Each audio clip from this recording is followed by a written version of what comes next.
Hey guys, welcome back. Today we're going to talk through preliminary pond sizing. It's important in the beginning phase of a project to get a rough estimate of how big your pond needs to be so that you can set aside a certain area of land to put that pond in. So in this video we're going to go through two different methods and show you how to do some preliminary pond sizing. Let's learn.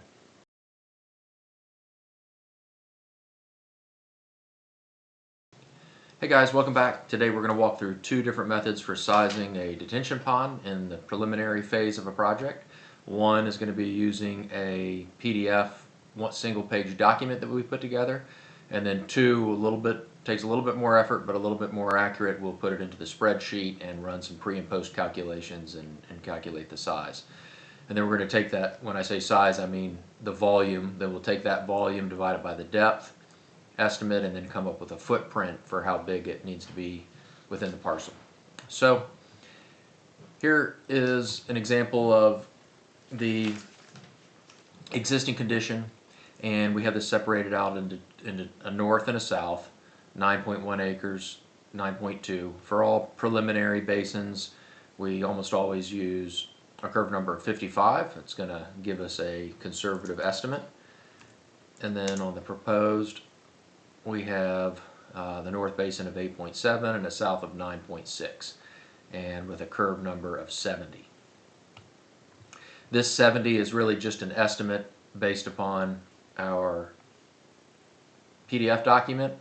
You can see here that an R15 neighborhood would typically be 69, and an R7.5, which would be 7,500 square foot lots, would be a curve number of 73.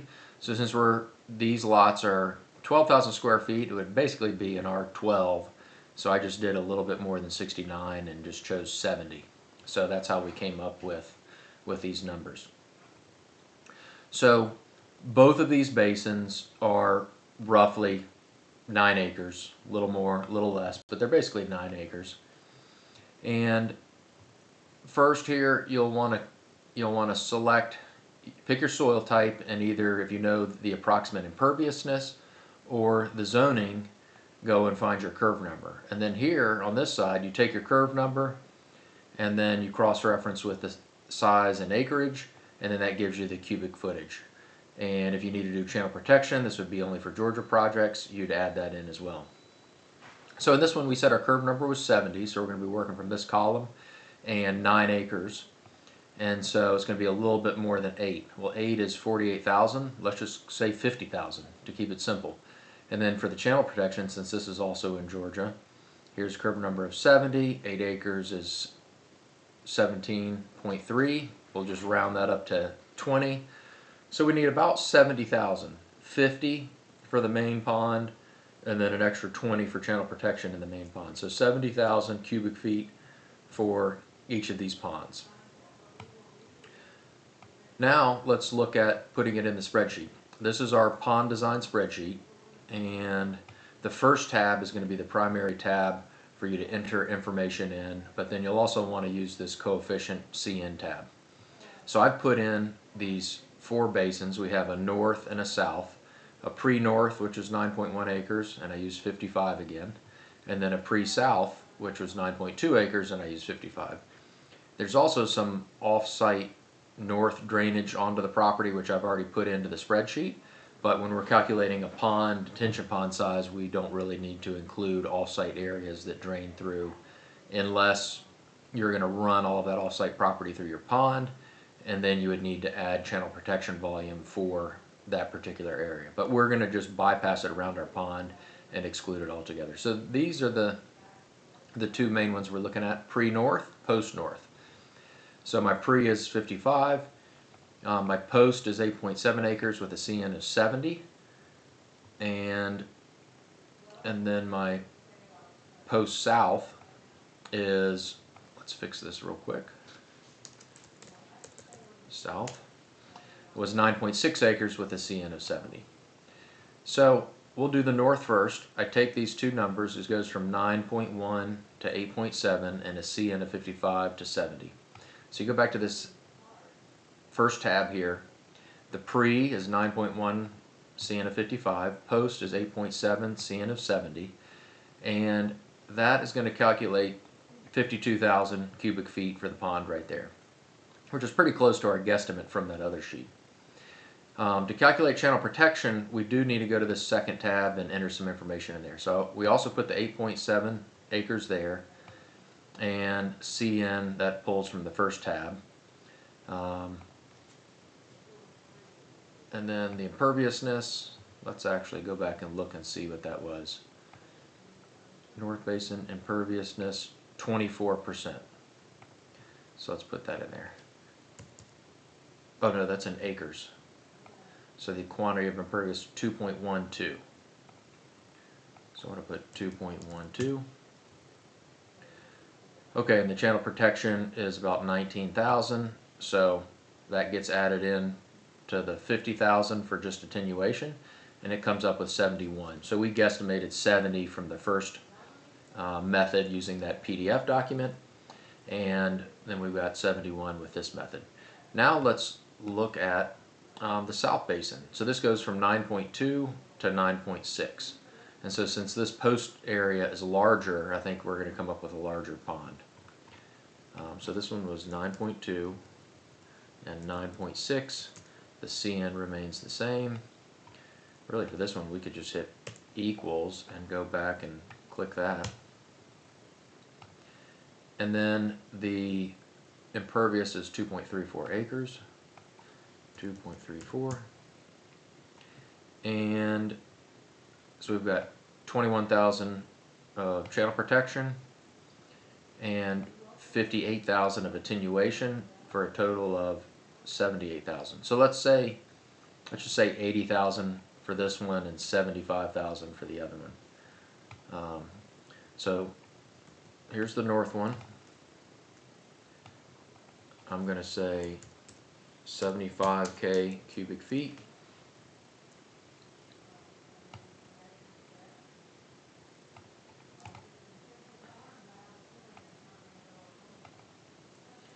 And then 80,000 cubic feet.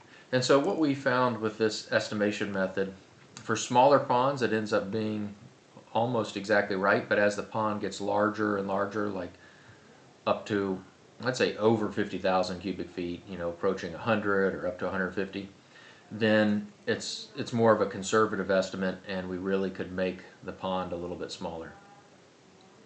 So I've estimated that this is going to be 75. I need to think about how deep this pond might be. You know, we're probably going to have a pipe that comes out this way and then connects. There's a pipe that goes across the street here. So, you know, this contour is 828, and then existing contour is up here on the high side, 42. So we've got 14, 16 feet of elevation change. So I think it'd be pretty easy to make a 7-foot deep pond. So let's take that 75,000 cubic feet, divide it by 7 feet deep, and that needs to be 10,700 square feet. And this one is 10,300, so that's probably about right.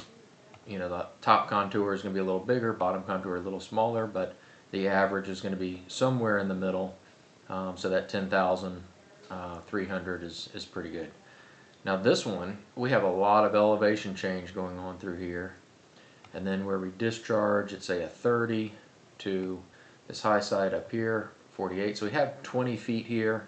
I think we can easily make this pond 10 feet deep. It's just a guesstimate. So we set it's 80,000 cubic feet. If it's 10 feet deep, then it needs to be about 8,000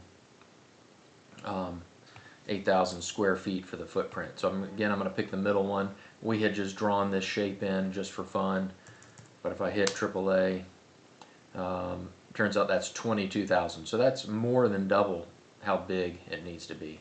So maybe in reality it should be something like this.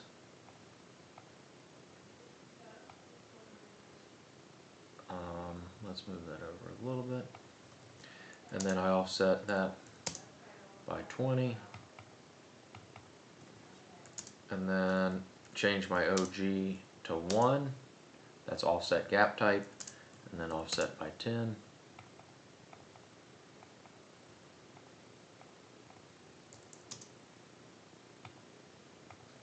I can delete this this, and we can delete these guys. And so now we have a smaller pond. The middle one, AAA, is 16,000. So it's still bigger than it needs to be. We can really probably fit it down within this area.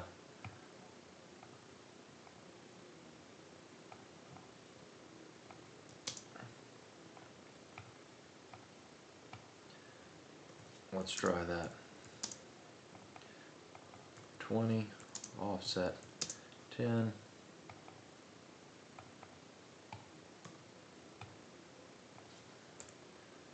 This middle one, 7,100, so now that's a little bit small, but that's fine for now. It gives us a good idea of what it needs to be.